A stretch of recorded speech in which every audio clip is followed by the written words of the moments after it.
आ रहा है जी need for डोजेफॉर्म। क्या डोजेफॉर्म, क्योंकि एक्सीपेंट तो हमने सारे डिस्कस करने ना, पूरी लेक्चर के अंदर हम एक्सीपेंट डिस्कस करेंगे 40 तकरीबन, इंशाल्लाह उम्मीद है 40 लेक्चर अपलोड करेंगे इस सीरीज के।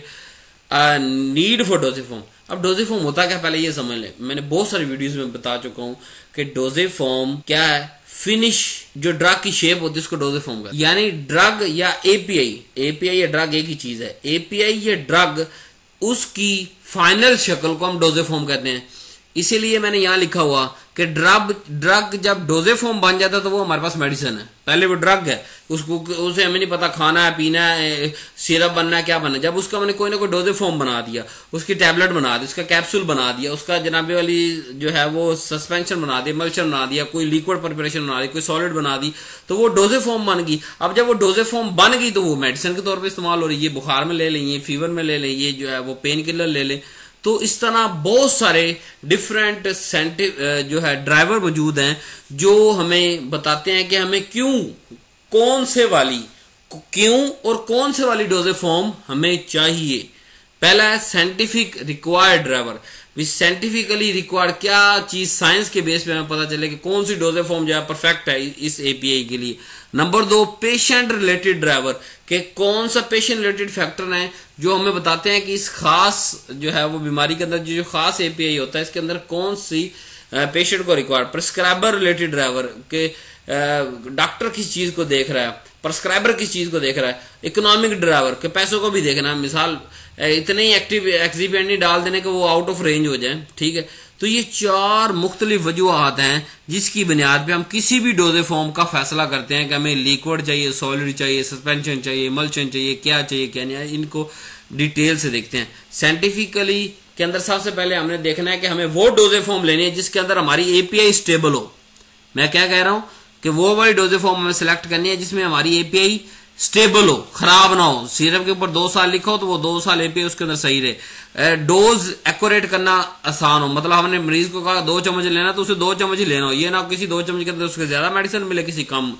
तो number 3 target drug delivery. Toxicity नहीं होनी चाहिए उस एपीआई की उस डोजेफॉर्म के अंदर। सेफ्टी इंफॉर्मेशन जो है रिगार्डिंग ड्रग यूज उस डोजेफॉर्म के अंदर हमें पता होनी चाहिए।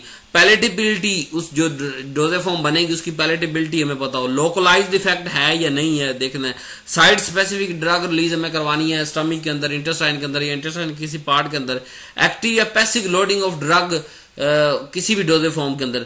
तो ये साइंटिफिकली हमें जवाब देता है कि इस खास एपीआई के लिए हमें फलां वाली डोजेफॉर्म चाहिए। नेक्स्ट चलते हैं पेशेंट रिलेटेड, कि पेशेंट की एज क्या है। मतलब अगर बच्चा है तो टैबलेट बना सकते हैं, नहीं उसके लिए सिरप बनाएंगे। अगर बुढ़ा है तो उसके लिए टैबलेट बना सकते हैं, नहीं उसके लिए भी हमें सिरप चाहिए, सस्पेंशन चाहिए, इमल्शन चाहिए, ठीक है। पैलेटेबिलिटी वही यानी कि लेने का इशू, बच्चों के लिए हमें इसलिए लिक्विड डोजेफॉर्म चाहिए होती, बड़ों के लिए हमें पैलेटेबिलिटी इशू नहीं होता तो हम उसके लिए सॉलिड डोजेफॉर्म भी चूज कर सकते हैं। इंगल्फमेंट इशू, कि उसको लेने का आगे निगलने का जो है वो इशू आ रहा है कि नहीं आ रहा, उस डोजेफॉर्म से हल हो रहा है नहीं हो रहा। पेशेंट का बिलीव क्या है, मतलब अगर मुसलमान है, हिंदू है, अगर हिंदू है और हिंदू के अंदर वो जनाबे वाली जो है वो जैसे कहते हैं वेजिटेरियन है, तो अब कोई भी ऐसी डोजेफॉर्म या उसके में मौजूद ऐसा एक्सीपिएंट हम नहीं डाल सकते जो वेजिटेरियन ओरिजिन ना हो, तो नहीं तो वो हमारी दवाई में बिकेगी नहीं, ठीक है। इसी तरह अगर कुछ पेशेंट जो है वो resist to take gelatin containing product, क्योंकि वो सोचते हैं कि जो है वो इसका ओरिजिन वेजिटेरियन नहीं है, तो इसलिए वो जेलेटिन से बनी चीजें नहीं खाते। तो इसको भी हमें देखना है कि जो डोजेफॉर्म हम बनाने जा रहे हैं पूरी कम्युनिटी के लिए, क्या हमारी कम्युनिटी वो चीज एक्सेप्ट करती है। उसके अंदर जो एक एक्सीपिएंट कोई सा भी मौजूद है, क्या उस वजह से हमारी डोजेफॉर्म रिजेक्ट तो नहीं हो जाएगी। नेक्स्ट हमारे पास प्रिस्क्राइबर, कि डॉक्टर जो है प्रिस्क्राइबर वो क्या देखता है, वो ये देखता है कि जो मैं डोजेफॉर्म लिख रहा हूं क्या इस पेशेंट के अंदर वो लोकलाइज इफेक्ट देगी, क्या इसके अंदर क्वालिटी प्रोडक्ट जो है वो हमें मिलेगी, अपीलिंग इफेक्ट के एक अच्छा लुकिंग, वाकई मरीज ये ना दवाई ले रहा हो और उसका ना ढक्कन सही से लग रहा हो, ना उसके अंदर लेबल सही हो, ना इस चीजें की चीजें हो, अपीलिंग ये नजर आने वाली चीज ही वो खराब हो, तो मरीज ने कहां से सही होना, उसने कहा ये 2 नंबर लोकल सी दवाई है। एस्थेटिक अपीयरेंस, यानी कि एस्थेटिक अपीयरेंस का मतलब यह है कि उसकी बाहर वाली बनावट किस तरह की है। तो ये सारे फैक्टर डॉक्टर सोचता है कि ये टैबलेट मैं इसे दूं, पेशेंट को ना दूं, क्या करूं क्या ना करूं। तो जब डोजेफॉर्म हमें बनानी है तो ये सारी चीजें हमें सामने रखनी है। अब इकोनॉमिक ड्राइवर, मिसाल देता हूं आपको कि कॉस्ट ऑफ मेडिसिन जो थेरेपी वो एक खास रेंज के अंदर, अगर नजला जुकाम की दवाई हजारों के अंदर बनाने शुरू कर देंगे, मतलब 2 खुराकें नजले की 5,000 की आए, तो कोई लेगा? नहीं लेगा ना। वजह कि वो हमारी इकोनॉमिक ड्राइवर हमने सामने नहीं रखा। तो हमें एक्सिपिएंट मुख्तलिफ यूज करने हैं एक एपीआई की मुख्तलिफ डोजे फॉर्म बनाने के लिए, लेकिन हमें उसकी इकोनॉमिक पैसे के हवाले से देखना है, सोचना, समझना है। अब मिसाल देता हूं आपको, मोनोक्लोनल एंटीबॉडीज हैं, ठीक है, MAB, ये ट्रीट होती हैं कि any disease if surface active agent recognise, अगर हमें सरफेस एक्टिव रिकॉग्नाइज हो जाए तो हम उसकी एंटीबॉडीज अंदर फेंकते हैं, बॉडी के ऊपर ट्रीटमेंट होता है। अब इसका एक इंजेक्शन 1.25 लाख का है, 1,25,000 रुपए का, तो क्या एक इंजेक्शन थोड़ा लगना, कोई 10-12 इंजेक्शन लगेंगे या उस पेशेंट के हिसाब से उसको इंजेक्शन लगेंगे, तो क्या इतना इकोनॉमिक उस मुल्क के अंदर सस्टेन कर सकता है इतना महंगा इलाज? तो हमें अपने एक्सिपिएंट को, एपीआई को तो हमने मैक्सिमम अच्छे से अच्छा लेना है, ठीक है। हम चाइना ओरिजिन नहीं लेते, हम इंडियन नहीं लेते, हम अमेरिकन ले लेते हैं, लेकिन मोस्टली चाइना और इंडिया से ही जो है पाकिस्तान बाय करता है, या इंडिया खुद अपना बना रहा है, बांग्लादेश भी अपना बना रहा है और दूसरों से इंपोर्ट भी करता है। लेकिन जो स्टैंडर्डाइज USB, BP इसके अंदर जो दिया होता है वो सारे अमेरिकन जो है वो, या अच्छे country USA, United state America, उनके जो है वो स्टैंडर्ड्स को फॉलो करने वाले APIs दिए होते हैं। वो तो हमने मैक्सिमम अच्छे से अच्छे लेने API, लेकिन एक्सिपिएंट हमें रिप्लेस करते रहने चाहिए। अगर एक स्टार्च जो है वो उससे डालने से हमारा काम हो रहा है, तो उससे महंगा एक्सिपिएंट हम क्यों डालें?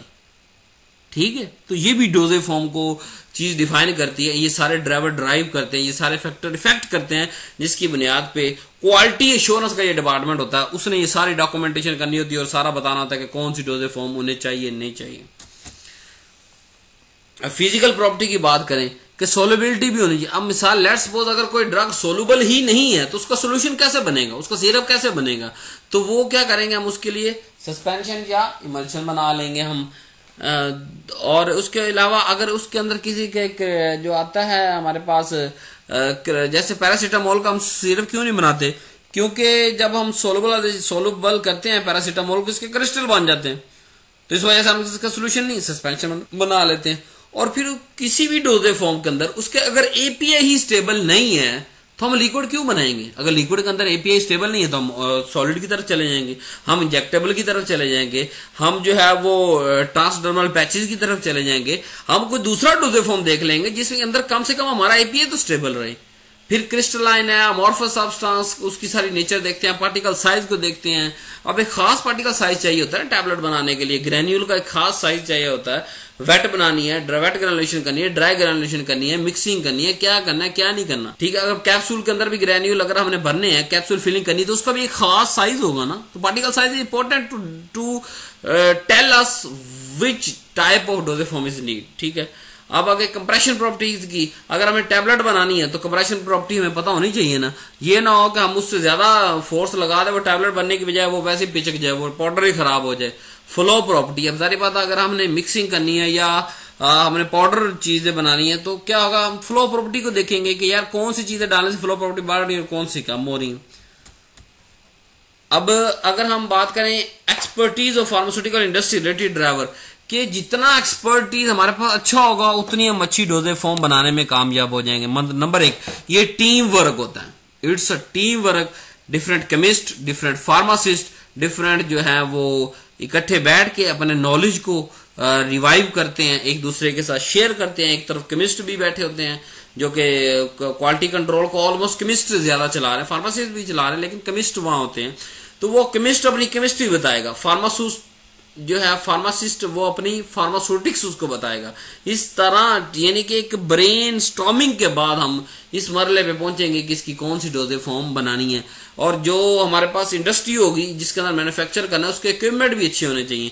उसके अलावा जो डिलीवरी हमें जिस टारगेट कम्युनिटी है उसका सर्वे करना पड़ेगा कि इस खास डोजेज फॉर्म को इस कम्युनिटी की जरूरत भी है। ये नहीं हो कि हमें एक खास फार्मूले की जरूरत ही नहीं है, उसको लाखों करोड़ों सिरप बना दें उस सिरप, या आबादी से ज्यादा जो है वो मेडिसिन बना दें, या आबादी के अंदर वो डिजीज अगर 2% है, हम उसकी जो है वो अपनी जो है इंडस्ट्री के अंदर 10% बजट उस पर लगा दें। नहीं, हमें कम्युनिटी नीड को देखना है, हमें फार्मास्यूटिकल जो है वो इंडस्ट्रीज के अंदर एक्सपर्टीज को देखना है, हमें पेशेंट रिलेटेड ड्राइवर्स देखने हैं, prescriber related driver with excipient related driver देखने हैं। तो ये सारी चीजें मिलकर हमें एक जवाब देती हैं कि फलां एपीआई का फलां वाला जो है वो।